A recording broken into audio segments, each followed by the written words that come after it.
और मौजूदा साजा यकीन कीजिए कि मैं इस वक्त इमोशनल हो रहा हूँ।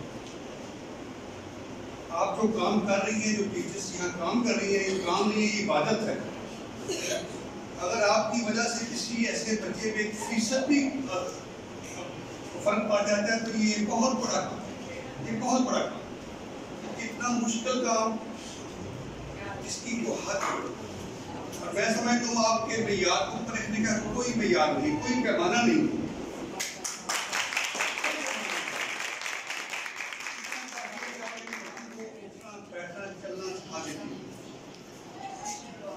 बहुत बड़ा काम है। मैं आप सबको बहुत बहुत मुबारकबाद देता हूँ और मैं यकीन दिलाता हूँ ये आपकी आत्मत का एक सहारा बन जाएगा, आपकी आत्मत एक सहारा बन जाएगा इंशाअल्लाह ताला। आप बिल्कुल बहुत बड़ा काम करेंगे।